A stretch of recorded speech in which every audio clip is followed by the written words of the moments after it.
The Cold War begins in 1947. The US Navy urgently needs jet power, rolling out the McDonnell F-H-1 Phantom. It proves jets can survive brutal carrier landings, but its twin engines are hopelessly weak.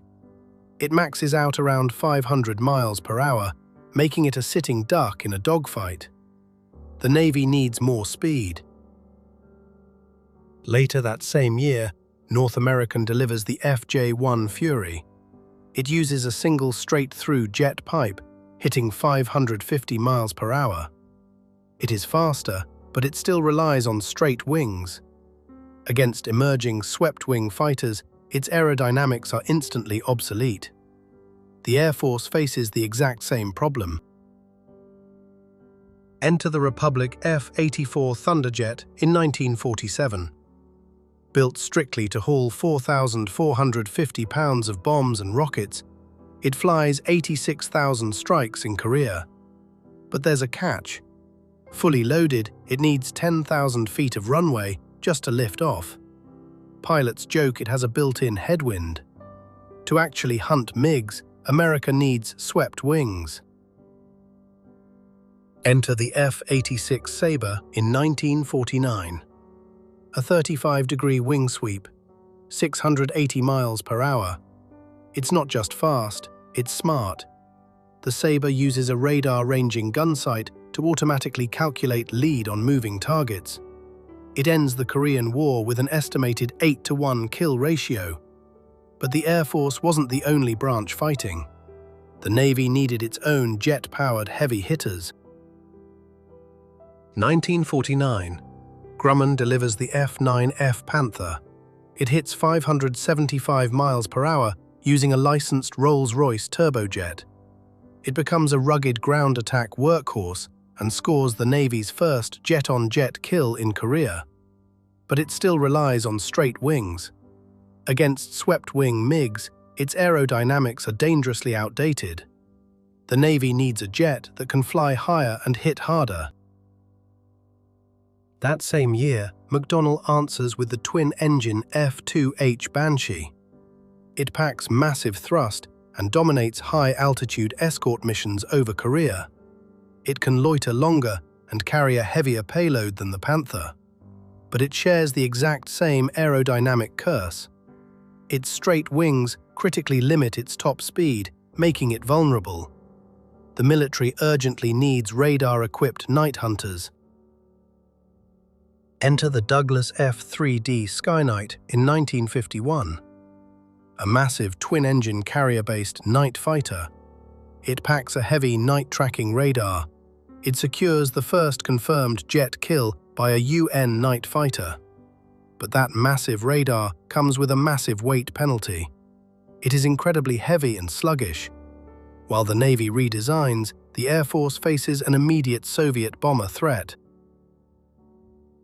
Enter the Vought F-7U Cutlass in 1951. A radical tailless design featuring broad swept wings. The Navy wanted pure jet performance, and the Cutlass brought a high roll rate and heavily boosted controls. But its twin Westinghouse engines were severely underpowered. The massive nose gear frequently collapsed upon landing, earning it the nickname Ensign Eliminator. It was a costly failure. The Air Force, meanwhile, was focused on stopping Soviet bombers in the dark. In 1950, Lockheed rushed the F-94 Starfire into service, the first US production jet to have an afterburner. It was essentially a modified straight-wing P-80 crammed with a massive radar system. It tracks targets in zero visibility, but it lacks the heavy payload to wipe out entire bomber fleets. The military needs a dedicated, nuclear-armed brute. That same year, the heavier Northrop F-89 Scorpion arrived, a 35,000-pound twin-engine brute. It becomes the Air Defense Command's first fighter interceptor to carry nuclear armament and fields early Falcon-guided missiles. It was built to destroy bombers day or night, but its straight wings made it agonizingly slow as Soviet aircraft got faster. The Air Force demanded a true supersonic killer. The answer arrived in 1954. The F-100 Super Sabre, the world's first operational fighter to hit supersonic speed in level flight. Powered by 16,000 pounds of thrust, it introduced titanium frames to survive Mach 1 friction. But crossing that barrier revealed a lethal aerodynamic defect: the Sabre dance, a violent pitch-up stall that destroyed roughly 25% of all F-100s built. They needed stability, fast. Meanwhile, the Navy desperately needed swept wings for its carriers. Enter the Grumman F-9F Cougar in 1952. It trades the Panther's straight wings for pure speed, hitting 650 miles per hour. It finally brings swept-wing aerodynamics to the fleet and sees extensive service. But subsonic speed isn't enough anymore. As Soviet threats evolve, the Navy needs a dedicated swept-wing competitor to the Air Force's Sabre. North American answers with the F-J Fury series, adapting the legendary Sabre for carrier use. It brings 35-degree swept wings and a 680 mile-per-hour top speed to the ocean. It gives naval aviators parity in a dogfight. But early navalized engines struggle with carrier takeoffs, and the airframe maxes out at Mach 0.9. The fleet needs radar-guided missiles and true all-weather interception capabilities. In 1956, they deployed the McDonnell F-3H Demon, a dedicated fleet defense fighter. It introduces radar and Sparrow missiles to carrier groups. It can intercept targets in bad weather without relying solely on guns. But its Westinghouse engine is hopelessly underpowered and unreliable. The aircraft is too heavy for its thrust. The Navy starts looking for a fighter that can climb faster than anything else. That same year brings the Douglas F-4D Skyray, a bizarre batwing interceptor built strictly to climb rapidly and destroy incoming bombers. It shatters the time-to-climb record, rocketing to 50,000 feet.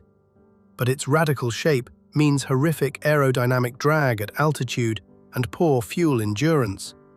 It can barely stay aloft long enough for extended combat patrols. They need a sleek, supersonic platform. Grumman delivers the F-11F Tiger in 1956. By utilizing the aerodynamic area rule, it becomes the Navy's first supersonic carrier fighter. Its wasp-waisted fuselage allows it to slip past Mach 1.1. But it is famous for a bizarre fatal flaw. In a steep dive, it actually outran its own bullets, shooting itself down. Its range and payload were strictly limited. The military wants massive long-range reach for escorts.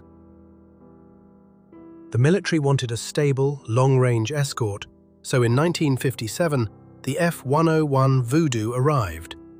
A twin-engine brute weighing 40,000 pounds, it could push Mach 1.5. During the Cuban Missile Crisis, unarmed Voodoos flew low-level recon. They survived heavy anti-aircraft fire to secure critical photos of Soviet missile sites. But that heavy frame made it a terrible dogfighter, and its high T-tail caused an unrecoverable pitch-up spin at high attack angles. The Air Force realized escort fighters were obsolete. They needed a pure, automated interceptor. Enter the F-102 Delta Dagger in 1956, America's first delta-wing supersonic interceptor. Built around a massive fire control radar to hunt bombers in blind weather. It hides missiles inside an internal weapons bay to cut drag. But the first prototypes failed to break the sound barrier. Transonic drag was too high.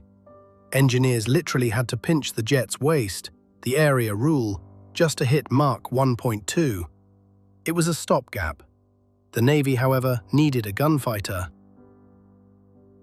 In 1957, Vought rolls out the F-8 Crusader, the last of the gunfighters, packs 4 20mm cannons and hits Mach 1.8.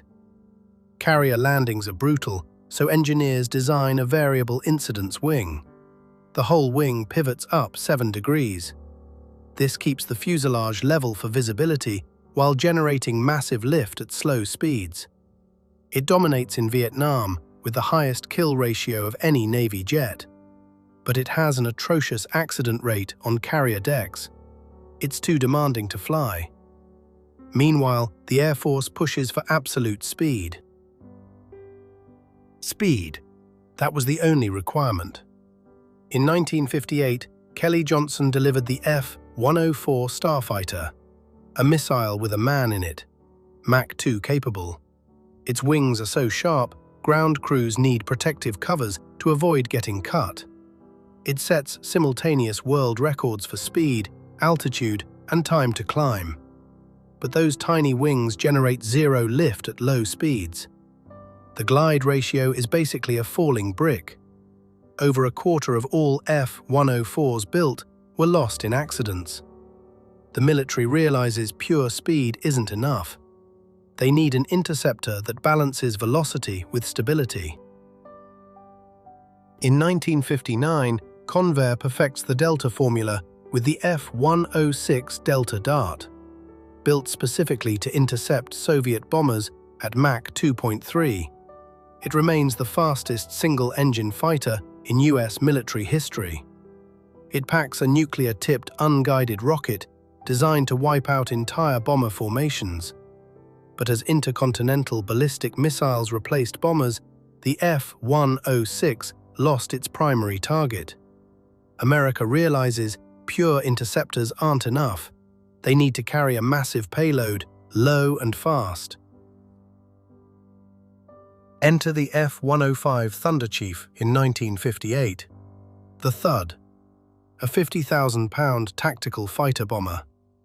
It remains the largest single-seat, single-engine combat aircraft in history. It hauls over 12,000 pounds of conventional ordnance into North Vietnam. That is more payload than a World War II B-17 bomber. But its massive size makes it a huge target for SAM missiles and agile MiGs. In 1967, General Dynamics rolls out the F-111 Aardvark, an 80,000-pound variable sweep-wing tactical fighter bomber. It packs automated terrain-following radar.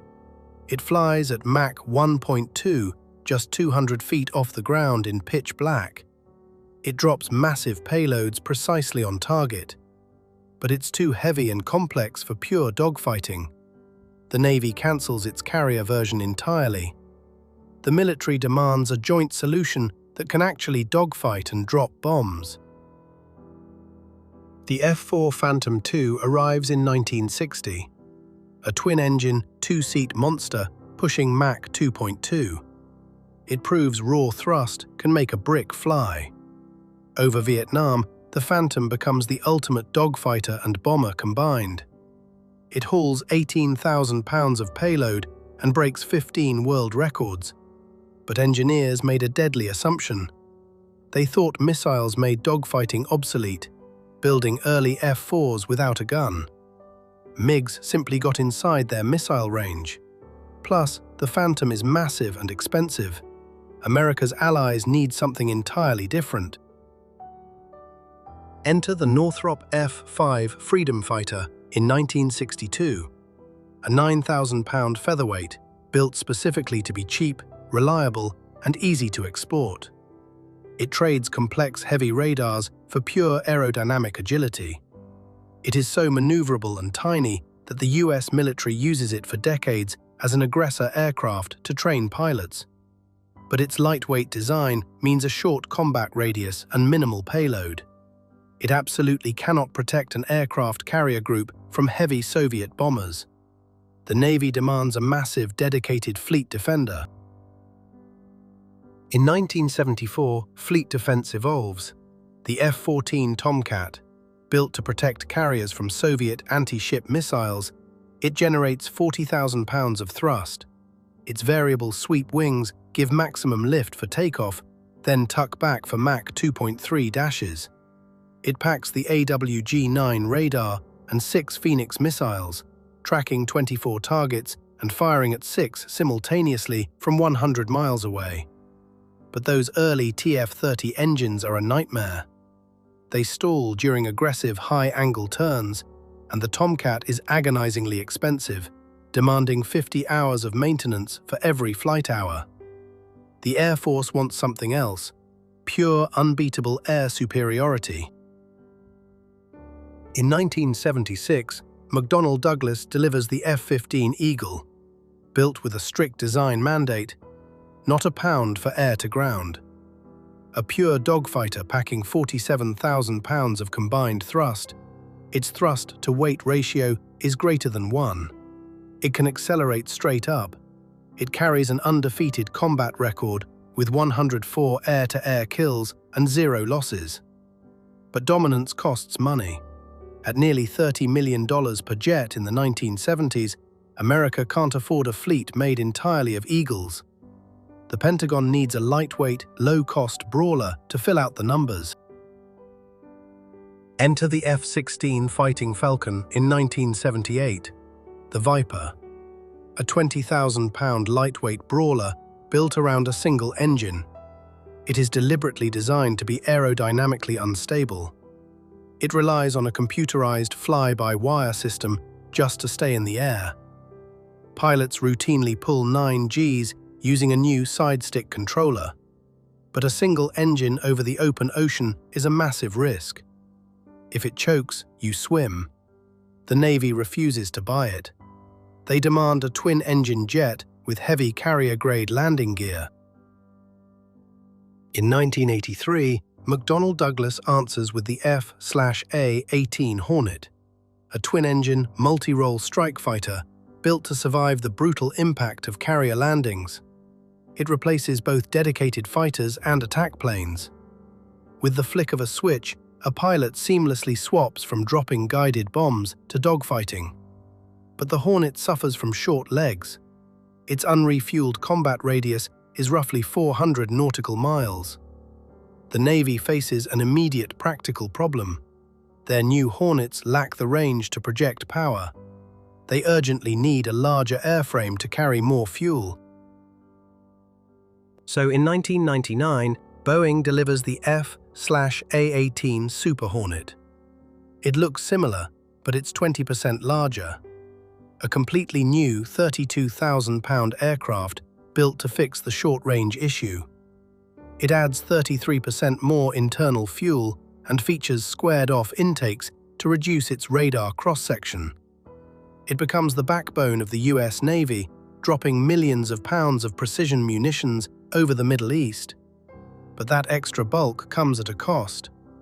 While officially capable of Mach 1.8+, in a real strike configuration with heavy combat loadouts, that speed advantage is rarely realized. The Air Force didn't want to compromise on speed. They wanted true, supersonic invisibility. Enter the apex predator in 2005, the F-22 Raptor, the world's first fifth-generation fighter. It fuses stealth, supercruise, and thrust vectoring into a 43,000-pound frame. It doesn't just hide, it dominates. It can supercruise at Mach 1.5 without using fuel-hungry afterburners, while thrust vectoring nozzles let it perform physically impossible flips in a dogfight. But perfection is financially ruinous. Production halted at just 187 jets due to massive costs, and early F-22s had limited interoperability with legacy non-stealth jets. The military needed a cheaper, universal stealth platform. In December 2006, the F-35 Lightning II takes its first flight, a single-engine stealth multi-role fighter, built to replace almost every legacy jet in the US inventory. It's a flying supercomputer. The pilot's $400,000 helmet projects targeting data directly onto their retinas. Through sensor fusion, the pilot can literally look through the floor of the jet. But being a universal jet creates a logistical nightmare. The program's lifetime cost swells to over $2 trillion. Worse, its internal weapon bays are small. The Air Force needs a heavy hauler. In 2021, the Air Force buys a new version of a 50-year-old airframe, the F-15EX Eagle II, a fourth-generation heavyweight built for one job, carrying what the F-35 can't. Stealth jets have small internal weapon bays. The EX is a missile truck. It hauls nearly 30,000 pounds of ordnance, including new 22-foot hypersonic missiles acting as a flying magazine. But it has a radar signature the size of a barn. In highly contested airspace against modern air defenses, the F-15EX won't survive day one. Yet, as the final chapter of the Cold War legacy, it proves that raw payload still shapes modern doctrine. Over 80 years, American fighter jets completely transformed. From early 500-mile-per-hour aluminium frames to radar-absorbing supercomputers. The platform changes, but the pursuit of air superiority never ends. Leave your verdict below.